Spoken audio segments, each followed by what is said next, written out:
Well, welcome in episode 8, Two Tone Report. I'm Ryan Smith. Ethan Jacobs above me.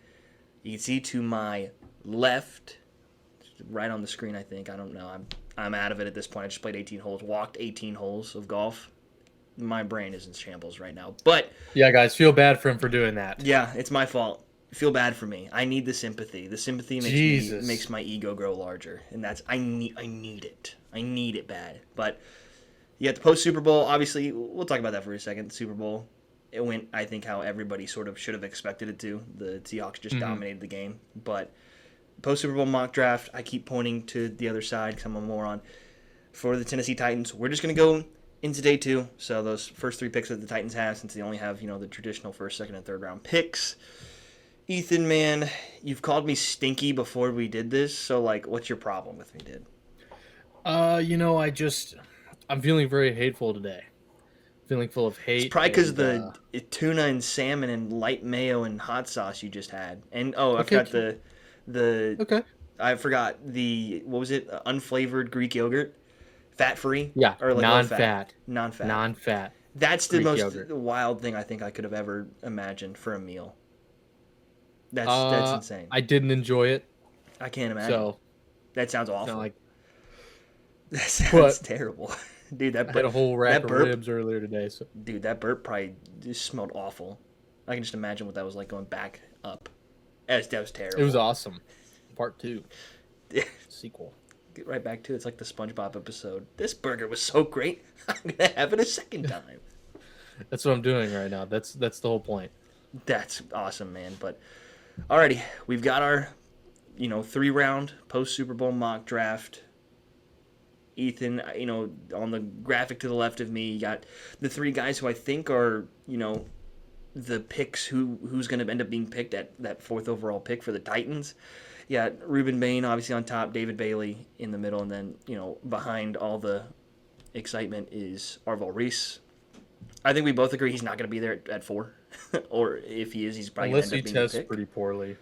I don't think that's going to happen. That's like the It's whole not going shtick of to. him being rated this high is because he's such a freak athlete. Yeah. That's like his whole shtick. It's not because he did anything good, production wise, especially at edge where he's going to play. He was average at best. So he's probably not going to be there at 2 or at 4. He's going to go probably to the Jets. But if he is there, I think we can both agree he's probably the pick, right?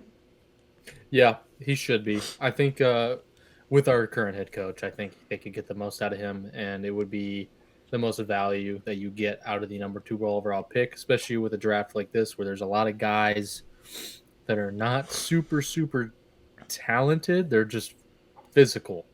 And so this is one of those guys that in pretty much every other draft would have been a top 5 pick. Of course, talent gets loaded. Yeah. But he's one of those guys. It'd be great to have Robert Saleh, coach this guy up, but I don't think he's gonna be there. Yeah, I doubt it. I know who my pick is going to be at 4 because if he's not on the board, I think the Titans should trade back. But I want to hear what you have to say on who they should take. Like I said, I think it's going to be between Ruben Bain and David Bailey. I'm curious on what you have to say for that. I want Ruben Bain really bad. I think Ruben Bain has proven everything that he needs to assert himself into the top 5 picks of this draft. Probably, I know he's got short arms, right? I know that's the whole thing with him. Yeah, that's his whole shtick. But short arms does not take away from your power; it just takes away from your reach. Yeah. And it's like he is so fast; he gets into your chest. I mean, it's going to take him a little bit to adapt to these really high level talents in the NFL, but that stuff, he was. Let's look at the Indiana game. Brother was wrecking. Yeah, shop he was the whole game. In Indiana, national champions, known for their stout offensive line. You got some big old red shirt senior boys up there. These are some old men up there who fire vets, up LinkedIn. That's the offensive line. LinkedIn's going crazy. Speaking of Mendoza, LinkedIn. Yeah, crazy. yeah. But yeah, who will be the number one overall pick. So that's why we're assuming that Arvell Reese will go 2 to the Jets. yeah, So 3 is the toss up. Um, it would be quite unfortunate if it goes Mendoza, Reese, and then Bain. That would sort of be a. I mean, I haven't seen enough of David Bailey. I see a lot of talk that people really like him. I really want to get my eyes on him. I'm not an NFL evaluator in any way. I'm not a talent evaluator, but it's kind of like when you watch these guys, they're on the field, they just look a little different. Especially these top talent guys. yeah. Like Ruben Baines is so easy to watch. You can just point him out. It takes 3 seconds. It's just like that. So I'm sure he's the same way. I'm sure you've watched a little bit about him. Inform my brother about him. About David Bailey. Yeah. I mean, it's kind of been the same stuff that you have. It's not necessarily anything, he pops off the paper with a lot of, or off the screen with his, basically what that's been said is that he's going to be a pass rusher. He doesn't really have that, three down versatility, at least right now in his career, like coming out of the draft. If you're taking him, you're getting a pass rusher, and that's pretty much it. You're not expecting to have something where it's like a Ruben Bain, who's a guy you can leave out on the field for all three downs and say, I feel comfortable with this. I feel comfortable with Ruben Bain, out on the field all three downs and not necessarily worried about him in run defense. And you can't really say the same thing about David Bailey in that sort of sense. That's why I like the pick of Ruben Bain a little bit more. And I think if the Cardinals do decide to go with Bain at 3, which I don't necessarily know if that's going to happen or not. I know a lot of people have mocked the tackle from either Utah or Miami. They kind of expect for that first offensive lineman to go to Arizona, but if he does end up coming off the board, Ruben Bain does end up coming off the board at 3. That's where I think you kind of have to make a decision. Do you want to go with a guy who's probably not going to be anything more than just a really good pass rusher, but doesn't necessarily have that super super positional versatility of where you can leave him out there for all three downs, like you can with a Myles Garrett or a T.J. Watt, or with a Micah Parsons. Say I feel more than fine with him in run defense and not just use him as a situational pass rusher. Like I know he had a great season, but Nick Bonito is a really good option of that. He had I think he was in the Defensive Player of the Year finalists as a guy who was literally just a pass rusher. I mean, you look at the game against the cat's going crazy. You look at the game against the Patriots in the AFC Championship. I couldn't tell you how many times that I saw Nick Bonito off the field on early downs and then come onto the field on third downs, partially because of how that game was played and that you knew he was going to be a very run-heavy game is what it felt like with just what the Patriots do and with the way the weather eventually ended up being, but also because you don't necessarily trust Nick Bonito out there every single time in run plays. He can make plays, but he's not somebody that you sit there and look at, say, we're going to avoid that side of the field running the football when he's out on the field like you would with a Myles Garrett or a T.J. Watt or a Micah Parsons. So that's what the intriguing thing is. I like Ruben Bain better because he's like I said, just more versatile in his position. He can play all three downs compared to David Bailey, which I've seen is just somebody who's going to be a pass rusher solely, is going to be a third down guy, which the Titans do need. They are, safe to say, lacking at defensive end. True defensive end pressures. Feels like it's always been on Big Jeff to try and generate sacks and generate pressures and things like that, which David Bailey would be a great pick in that sense. But I think if that's the case, there is such a lack of depth at corner and overall, and this is not me crapping on anybody in the Titan secondary, but overall lack of talent in the secondary. It wouldn't surprise me to see them trade back to go after one of those two corners, whether it be Jermon McCoy or Mansour Delane, or trade back and go after Jeremiah Love if that's the route that you want to go with, and still taking a top-notch player, right? So Yeah. I think it's probably going to end up being Ruben Bain. That's who my pick would be if he's there. Obviously, Arvell Reese is going to be number 1, but he's not going to be there. I think that's just kind of the expectation at this point is that he's not going to be there. So I like Ruben Bain in this spot, but I'm curious for you if it does end up being David Bailey at 4. or like the who could be the pick at 4. Ruben Bain's off the board. What would you want to see from the Titans? Would you rather just see him take him or trade back and go after, some help in the secondary or go after Jeremiah Love? I would absolutely love to trade back. You got to think at that point, Caleb Downs is going to be off the board. I don't think you're trading back that close. Yeah. I mean, it's always plausible. If he's there, take him when you trade back. Jeremiah Love more than likely will be there because I'm assuming you're going to trade out of the top 10. Well, Um, if he's trading out of the top 10, I don't see a way in which he makes it past 9. Honestly, I think the Chiefs are going to take him at 9, Jeremiah Love. So, I mean, yeah, I can see that too. So Jeremiah Love probably going to be off the board as well. He's just an immense talent. You could always go with one of the receivers, it's uh, also an option. Makai Lemon. You could always go with Jordan Tyson. Those guys are expected to be there depending on testing and stuff like that. Um, and I mean, of course, this all boils down to like, what do the Titans need? The Titans need wide receiver, they need edge, they need corner, and they need offensive line. Offensive line will probably be addressed in free agency. Yeah, I that's what think I our was offensive thinking. line is pretty well set at this point. You've got a couple positions that could move. You've got you got J.C. Latham, you got Peter Skronsky, you got Lloyd Cushenberry, you've got an open spot depending on Kevin Zeitler comes back or not, and then you've got Dan Moore, uh, not in the actual order of what they are, Yeah. uh, but uh, your offensive line is pretty well set. Now, could that change? Of course.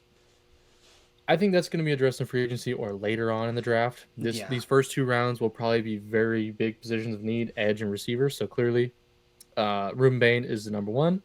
But in this situation, we're trading back, and I think you go receiver. I think that's your number 2 position. I think you address a smaller hole um, in free agency with receiver, whether it's Wandale Robinson or Romeo Dobbs. Uh, George Pickens is not going to be available.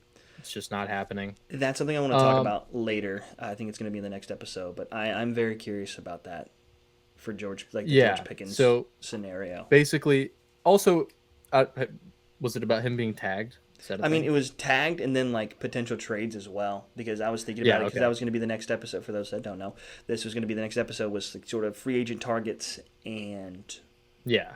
potential trades. For guys in the free agents. During the free agent window for things like that. But we'll get into that later. Yeah. I want to We'll wait for keep that. that. But I I mean, mean, we could Jermon McCoy, of course. I think they go receiver, of course. I think you go young receiver, Makai Lemon, Jordan Tyson, one of those guys. I think that's who they pick, or they go safety, depending on how far back they go. This all depends on just where the position they are in the draft and what value is there. But those are the positions of need, and whoever's there, again, let's go. This is the philosophy for me. When you have a really, really bad team, positions of needs matter less, yeah, right? Like, get a player that is going to help you win games. Get the best player available. Don't fill a hole. Don't fill a slot just because you need a player. Get get get a player that's going to raise the floor of your team, and that will be a culture fit. And I think that's exactly what they're going to do. They're yeah. not dumb. They've proven that. That's exactly what they're doing. So that's what I think. I think they're just going to go with probably a receiver or a corner, just because there's a lot of value in those 2 positions, at least later on in the first round. And yeah, that's what I think. But I'll let you Yeah, continue on I with what you were think saying. I think it's curious to see kind of what they decide to do trading wise if they do trade back in this scenario because I think there were 2 things that I was looking at in particular, not necessarily for wide receiver. I was thinking either Jeremiah Love or one of the 2 corners was kind of what I was looking at because I like a lot of the wide receivers. I think that's where they're going to go in the second and third round potentially. Just depends on what they do in the earlier in the draft, but if they trade back with Washington, I think Washington's kind of the only one that sits there that you look at and say, hey, they're actually going to take somebody at edge, which is what this would, which Sorry is about what that. this was, which is what this trade would essentially be. Is like, hey, you have David Bailey here. He's a top edge guy in the draft, ranking wise. I think Washington's kind of the only one in that sandwich before Kansas City, in between the Browns and the Saints, that are going to go, because I think the Saints are going to go wide receiver. I think the Browns are probably going to go either offensive line or wide receiver. I don't think they're going to go, defense, especially with Myles Garrett, and same sort of thing with the Saints is that they're not really going to have. There's going to be no need to trade up because the guys that they're going to want are going to be there at 8. With Washington, they are in, somewhat of a need of edge rushers. With David Bailey being on the board, you trade back with them. We're not going to go through details of it, but trade back with them. Swap picks. They go back to 7. Washington moves up to 4. They take, they take David Bailey, and I think they'll probably go with Jeremiah Love in that scenario. I don't really see a way in which they go anywhere else potentially. I mean, maybe wide receiver, but I really think it's going to be Jeremiah Love because I think they're going to address wide receivers in free agency. I don't necessarily know that you want to tack on another rookie into the scenario here in the first round at the very least. I think if you get into the second and third rounds with guys like Jeremy Bernard, Chris Brazzell, I think Chris Bell is another guy I was looking at that I think I really like at that second round pick, and we'll talk about it. But for me, if they decide to trade back with Washington, which I think is the only person before Kansas City, they're going to take Jeremiah Love. Outside of that, I think they'll trade back with Cincinnati because Cincinnati is going to want to guarantee themselves Caleb Downs because defense is obviously a massive need, so they'll have their pick at David Bailey or Caleb Downs, and they'll want to trade back. You go back there, you stay in front of Miami, which is an important part because they're going to be taking corner, one of the two, whether it's Delane or McCoy. And I think they go with one of those two corners. Which one in particular? I'm not sure. You're going to help me. You're going to have to help me out with this. Does Borgonzi kind of favor, guys who? Does injury history matter to him? Is kind of what I'm asking because that's going to be a big determinant for this. When I'm thinking of all the free agents and draft picks he's drafted so far, he drafted Kevin Winston Jr. with a torn ACL. Okay. Kind of forgot about that. We literally just. But I don't think it was a massive history before that. And plus, with modern, medicine, modern medicine and modern what's the word? I'm being stupid. But just modern healing and stuff like that, and modern ways of doing things. That you can come back from the ACL super easy. Yeah. You almost always end up at the same level of player that you were before. At this point in your career, as long as you haven't torn like 4 ACL, you haven't torn your ACL like 4 times. I don't think you're done probably fine. So I think. Other than that, I can't think of anyone else that was super injury prone that he picked up in free agency or the draft. This is a really tough one because, like I said, it's either like, do you care about the injury history or you don't? Because if you don't care about it, I think Jermon McCoy's the better corner. But if you do care about it, then I think Mansour Delane is going to be the pick. I think they'll go with McCoy. The Tennessee history on top of it as well. I think that's what they'll probably end up doing there if they do decide to trade back to 10. Those are the only two really trades that I see them. Outside of that, I just don't see a way that they trade back outside of those two teams because, I think you look back later into the draft and a lot of the positions of need, you're just not getting as good a quality player on top of just really not really attacking positions of need either because by that point, the top defensive ends are going to be gone, top corners and top wide receivers are more than likely going to be gone. So you're going to have guys, like I said, Cardinal Tate, Mekhi Lemon, Jordan Tyson.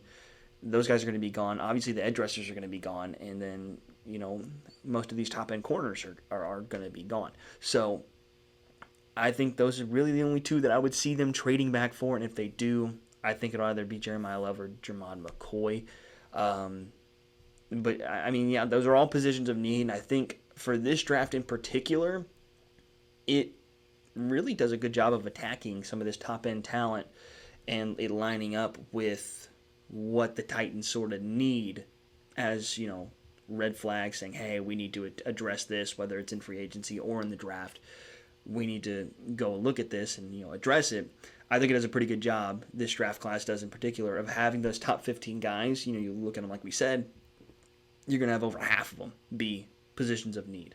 So that's what I'm thinking. I think we both are in agreement, though. Ruben Bain's probably going to end up being there. I don't see the way in which the Cardinals really go with an edge rusher, much less Ruben Bain, because I think offensive line is just more of a worry. You're going to want to protect whoever your next quarterback is going to be, Yeah. and they'll have that. I think it's a left tackle opening because I think Paris Johnson is going to be over there on the right side, but that's kind of what I expect is for them to take Ruben Bain. So I know you said that as well. So Ruben Bain's kind of that first pick. Second round, I believe they have 34 or 36. I can't remember which. So 30. Can you clarify that? Which one? Because I know it changes. Which one? Let me see, because I forget. I want to say it's 34. It might be 35 or 36. So it all just depends on what you pick in the first round, of course. You don't go Yeah. with the same position that you pick in the first round, duh. But these are all still positions of need that at this point we don't know what they filled, whether in free agency or not. So we're going to keep saying that these value positions could be picked then. So you've got edge. You could always go with question. Why is it R. Mason Thomas? That's just his Why name. is it that? That's His just name is that's just his R. name. Mason. That's just his name. That's pretty much all I can tell you at this point. That's just his name. Okay. All right. His nickname's the closer, by the way, because in the season before, in 2024, he was basically the main reason why we beat Auburn. He had 2 sacks on back-to-back plays to end it, and he, especially during the early part of the season, he was a big reason on why we were able to close out games. On top of, against Bama, he had the hit on Jalen Milroe that caused the pick at the end of the game to seal it for us in that win as well, which of course kept the Crimson Tide out of the playoffs. Fuck them, can't stand them. But it's 35. That's the pick. It took me forever to find it. They have the 35th overall pick, so basically a first rounder, another first rounder, is what that is. So you can kind of play it a little bit here. If we're going based off the big board, there's a couple of players that are in that. Brandon Sissy, I think that's his name. Yeah, like cornerback from Cease, from South Carolina, 6 foot, 190, solid player. I mean, there's a lot of position. This is where the nice value is. So honestly, if you trade back with someone, this would be where you strike gold, because there's a lot of players here that are solid production in college. That this is where you could fill a lot of needs with young players. You got Akeem Mesidor from Miami, who's also another edge. You got Keith Abney, a corner. I mean, this is where it is. So I mean, of course, you got Omar Cooper Jr. from Indiana. I'm sure that would make my dad very happy. I mean, Zion Young, Colton Hood. This is exactly where the value is that we need. So it's like, I think you can go with any of those guys. And of course, the guy's going to jump the board, guy's going to fall back based on testing, based on how they interview with the team. This is not quite our super deep mock draft right now. This is as early as it gets. So this will be refined further when we find out a little bit more about these players.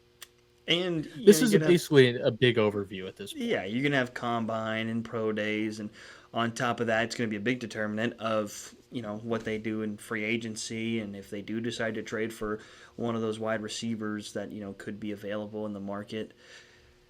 It's just kind of looking at what you have right now and not really projecting what you expect for them to do in free agency, any trades that they might make. You're not necessarily expecting that. It's just kind of looking at the team right now that they are set to have if the season were to start today, and filling in holes that you need there. So, I know you said a bunch of players, but and this is with Ruben Bain being that 4th overall pick. What would you say, would be that second round pick for you, and you can't trade or anything? Okay, so if Ruben Bain does fall, I'm gonna go.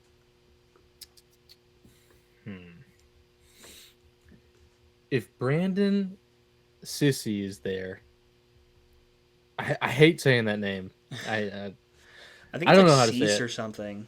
Ceased? I Okay. think is I what know it you is. corrected me earlier, but I already forgot. I think So it's just honestly I don't. It's just some of these names a little funky. Brandon Cease, uh, 6 foot 190 corner. I mean, let's just be real. South Carolina's put out a lot of talent at corner. Uh, it's just one of those universities, and sometimes that it's just it doesn't actually mean anything, but sometimes it just has an air about it. It's kind of like an LSU receiver. Um, I think, I mean, but he may not be there. He's pretty good value too, but I don't know. The Brendan first round Cease, is a lot. I've seen it's, and this is why this makes it like the second and third round picks so difficult, is because you don't really know who's going to be there. I've seen mock drafts, or I've been doing some mock drafts where it's like Cease and Keith Abney, they go in the first round, because I'm assuming you're talking about that corner from Arizona State is the one in particular you Hmm. were talking about. Yeah. And so, I've seen some of those corners go off the board early. You know, it's so delicate on what you kind of expect for teams to do.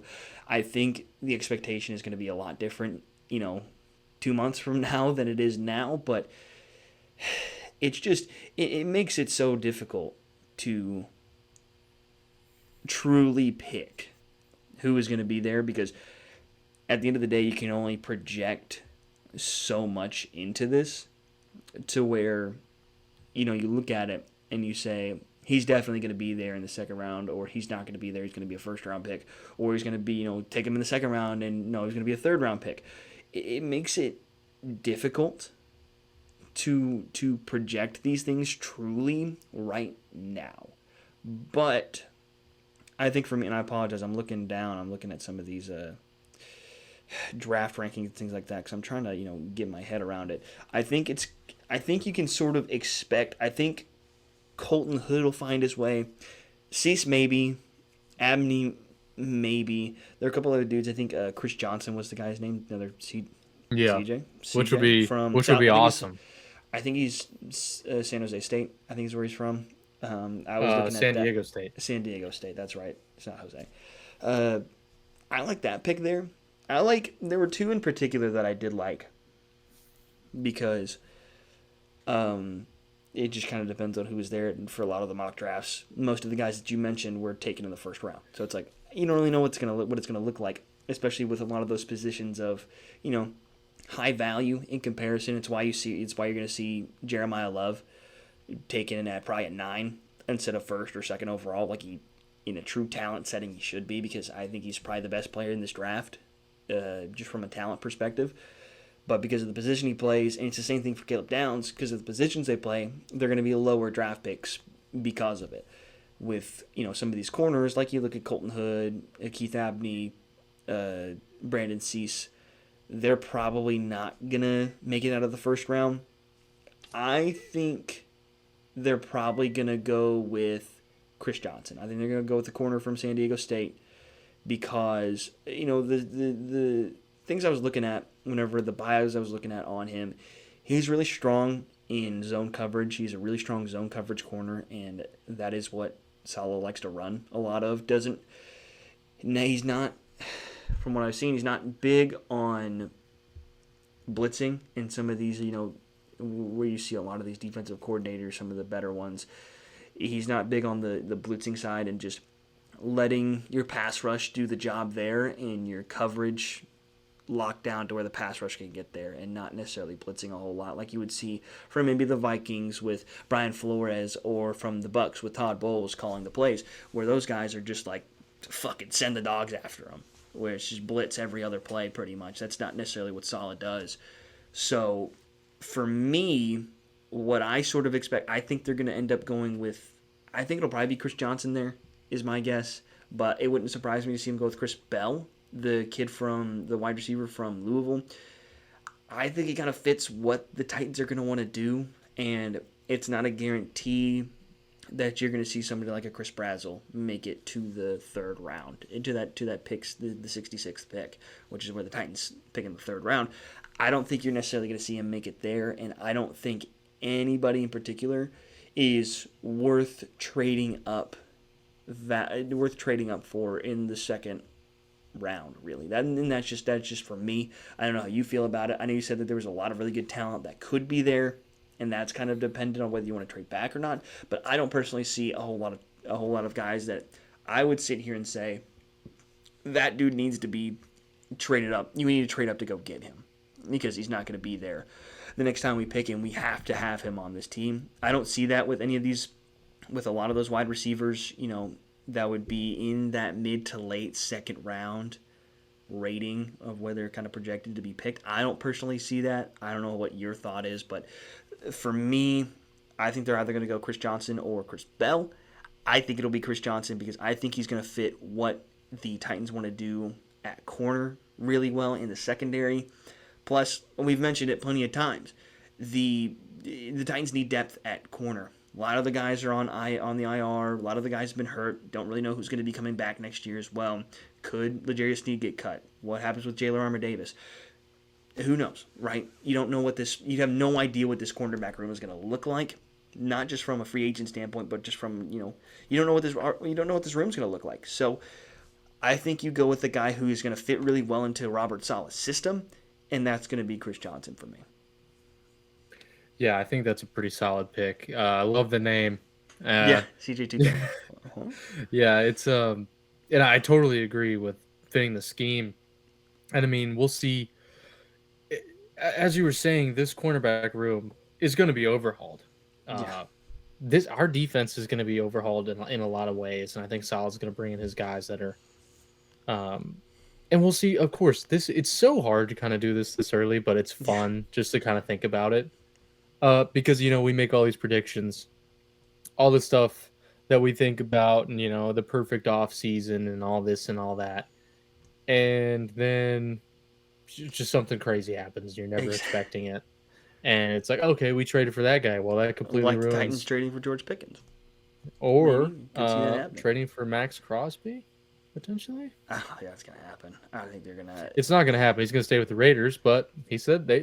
Raiders. Raiders going to be a sneaky team next year, man. Raiders going to be a sneaky team next year, man. Get a good offensive coordinator in. I don't think Kubiak's going to bring him there, man. I don't think he's got it. There's a lot of talent on that team. It's just coaching has been so awful. Plus, Geno Smith is. It's the pure reason why Clint Kubiak got the job. He made Geno Smith look like a functioning quarterback.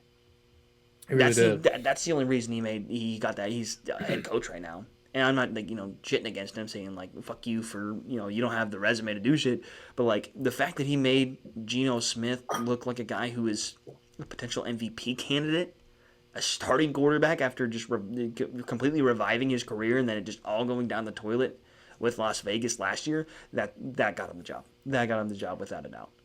Yeah, 100% sure. I just feel like there's a little bit of a downward slope because he said he couldn't look Mike McDonald in the eyes when talking about offense. I was like, "You're a sissy." That is a sissy. That's no, suspect. But that's he seems like a great offensive mind. I was actually kind of mad that the Titans didn't interview him. I thought he'd been great with Cam. But I am perfectly fine with Saleh. Okay, so we have Ruben Bain as that first overall pick. Then we're both taking corner, both different ones, but both going with corner as that second round pick 35. So we're both on the same wavelength, right? I think it's going to be, you kind of expect that to be the case. But when it comes to this third round pick, I think this makes it a pretty clear choice on position if they do decide to go this way. It's just a matter of who's there and it really just matters on who's there, right? Because I've seen where guys like Elijah Surratt, Omar Cooper, Chris Brazzell might make it there. And then some of the lesser guys that I don't think the Titans are going to want because they have so many body types like this. I've seen stuff where Zachariah Branch might make it there. That's an intriguing one. That's the only person I would sit there and say for a guy who's primarily going to play in the slot and is going to be somebody that is very similar to a Chim. He would be somebody who I'd be interested in taking in that third round spot. Deion Burks as well as somebody else who I saw could potentially be there. I don't think he's going to get taken there. I don't think the Titans would even... Well, I don't think the Titans will bother with that just because his body type is not what they need at this point. I think they need somebody with height and who can go winning contested catch situations because I don't feel like they really have that, and especially with, Chig. You got Ellick, but, I mean... Yeah, but You said it yourself. He's had the drop issues and things like Yeah. that. So I think you need a true guy who's going to be a red zone threat because right now, like who's the red zone threat? Exactly. Gunnar You Helm. exactly. He couldn't come to your head immediately No, because there just isn't one. it did not. Because there just isn't one. There's not a true red zone threat. There's not a guy who you're going to sit there and say he's down there single coverage. Fuck it, throw him the ball, and that's what Chris Brazzell is. I don't know that he gets there, but if he's there, that's definitely my pick. Is at that point, and I'm curious what you have to say. So, again, I think we agree on this. Need a receiver with some height. Need a receiver with some height. Get a little athleticism. Zachariah Branch, I do understand uh, That's the people only one I'm wanting to intrigued draft with. him That's the only uh, one. because Chim playing in the slot, let's be realistic. He's not the most talented receiver. He's not a great route runner. He's not great at separation. He's a vertical threat down the field. That's what he's great at in the offense. He's an amazing special teamer. I think bringing someone in, letting Chim slide back, be the special teams guy, and maybe a wide receiver in certain packages. Come on the field as a fifth receiver. Uh, maybe behind some guys, but Zachariah Branch could fill that slot pretty well. I'd be more than okay with that. Let Chim do what he's really good at. But if we really wanted to go some height, I like CJ Daniels. Um, you've got Malachi Fields from Notre Dame. Um, getting a little up there. You never know where these guys are going to fall, but I'm Yeah. definitely going to go with. God, see, these picks are going to look so stupid in like You're gonna 2 look months. at. Just because I'm gonna go Zachariah Branch. That's where I'm going. I like that pick. fit. And I do like that pick, and what you said was perfect. It's the only reason why I'd even consider somebody with his body type. And by the way, it's the only reason it's not going to be a first round or early day 2 guy is because with his size, guys like that, 5'10", 180. he's just not a very big wide receiver, and you don't know what's going to happen if he's very limited in the role that he's going to play. You're not going to line him up outside as when your true X wide receiver. You're not going to line him up outside. He's going to find a living in the slot. But like you said, if they do end up doing that, I think that's going to be in the case of you go out and trade for a really good wide receiver, whether it be George Pickens or somebody else. If they do decide to go Zachariah Branch, he is going to assume that slot role, and I think the base talent just skyrockets from what it was. And I don't want to talk shit on any of the guys that we were just talking about raving at just a couple episodes ago with these 4th round rookies, but to sit here and say that Zachariah Branch is on the same level of talent as Alec and Chim is just a lie. He is significantly more talented. The kid was a 5-star coming out of high school and was a huge part of the offense with Georgia and USC when he was there. So he is an immensely talented player. I think if it wasn't for the fact that his height and his build was just very limited in the role that he is going to run, I think he's probably a first-round talent. I know I saw Mel Kiper come out and say that he had him going in the first round. And I think from a talent perspective that makes sense, but from an overall perspective, I don't really think so. It'll probably end up being in that 2nd, 3rd round range. I don't think he leaves day 2, but I do think if the Titans do decide to go after the big fish in either free agency or through trades, this would be a great pick. But if they don't, then I really like Chris Brazzell if he's there because he really proved that he can go win in one-on-one situations at Tennessee this past year. And when you can't teach height, you can't teach 6'5" with a guy with his ball skills as well. So Yeah. I think it'll probably end up being Chris Brazzell if he's there. And obviously all this is going to decide it, but that's who I'm going to go with. So, yeah, I mean, I don't really think I need to say anything else. Another Tennessee connection. Obviously, it depends on if they go with Jermon McCoy, trade back, but I don't think that's going to happen either, personally. So, alrighty, we've got our 3-round mock draft post Super Bowl. Ethan, before we get done, what was your thoughts on the Super Bowl, man? I said we're going to talk about it. We proceeded to not talk about it the entire time. But now it's like, okay, Super Bowl's over. It's been a couple of days. It was something. It was beautiful, is what it was. Yeah. It was gorgeous. Yeah, I don't think there was a single household in the greater metro area of Nashville that was rooting for the Patriots in this scenario. Dude, And you would be surprised. I talked to 2 people. I ran into some people from high school who were Titans fans. And one of them was like, yeah, I hope Vrabel just destroys them. And I'm like, why? Why? That's the dumbest He's thing like, because I've ever heard. I want Amy to look bad. And I'm like, dude, she already looks bad. Why would you want him to win a Super Bowl somewhat? Like, this is already, like, I don't understand your reasoning. That's It the doesn't dumbest make thing any I think I've sense. ever heard in my life. I want Amy to look bad. She already looks bad for firing him. It looks bad to this point. What is this going to take? What is this going to do exactly? It's going to give the Patriots Exactly. another I thought Super it was Bowl, dumb. and it's going to be, the dumbest thing ever. Now we got Drake the Schedule. He has a new nickname, Drake the Schedule May. Yeah, Drake the schedule, man.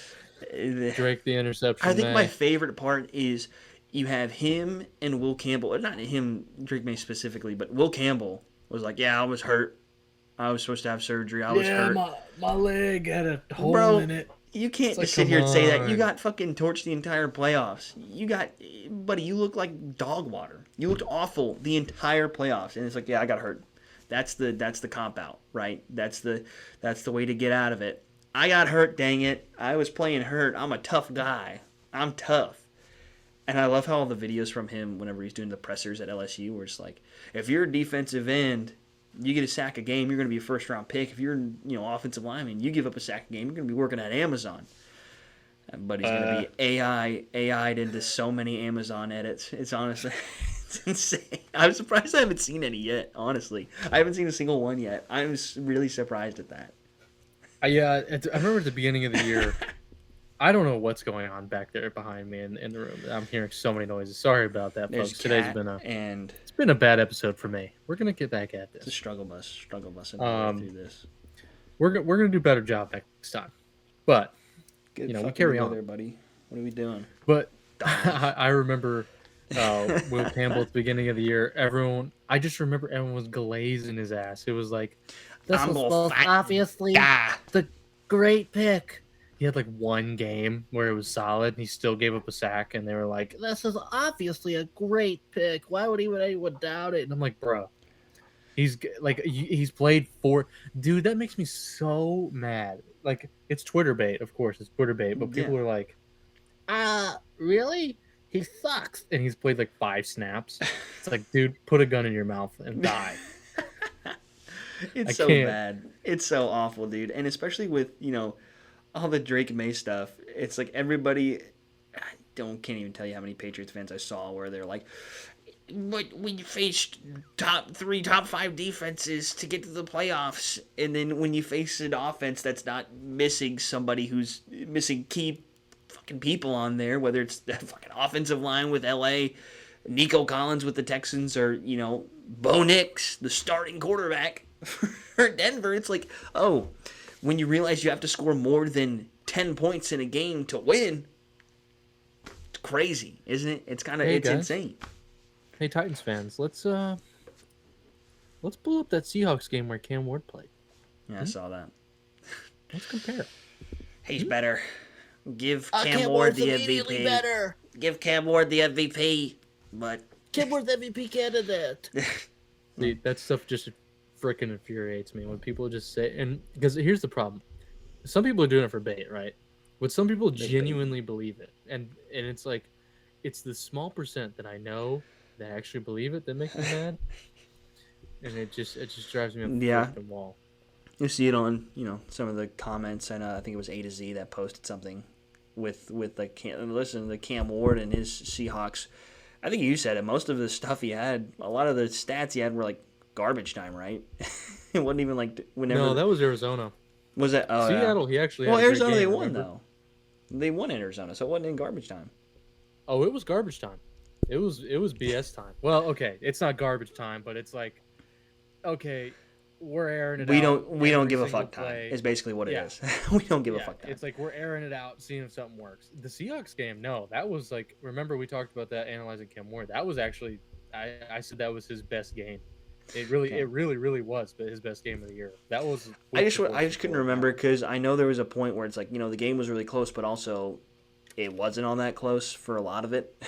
I think it was like 30-10 in the third, Yeah, like but it was midway like through the third quarter. It was like it was like early through the third quarter. Yeah. So, but then we came back and it was somewhat close. It was like 31-21. We had the ball, and we were still moving. Cam Ward had a great game all game. Didn't have an interception. They Didn't give up. They had a fraud. turnover. I'm a fraud Titans fan over here. I'm a fraud. Yeah, come take on. take away Jesus. my you take away my Tennessee nativeness. I'm a fraud apparently, but Yep. that's it for episode 8. Have our little 3-round mock draft. I'm sure we'll have very differing opinions come next time we do this in the near future. Next episode, like I mentioned a little bit earlier, going to talk about some free agents and potentially some trades that we could see the Titans going after. I think free agency actually starts the 9th, March 9th. So we're less than a month away from some big names potentially going with that two-tone blue. We'll see if it's two-tone, I guess, whenever the new uniforms come out. But yeah, we'll keep an eye on that. I have to. But that is all. I'm Ryan Smith, guy above me, Ethan Jacobs. We'll see you guys next episode.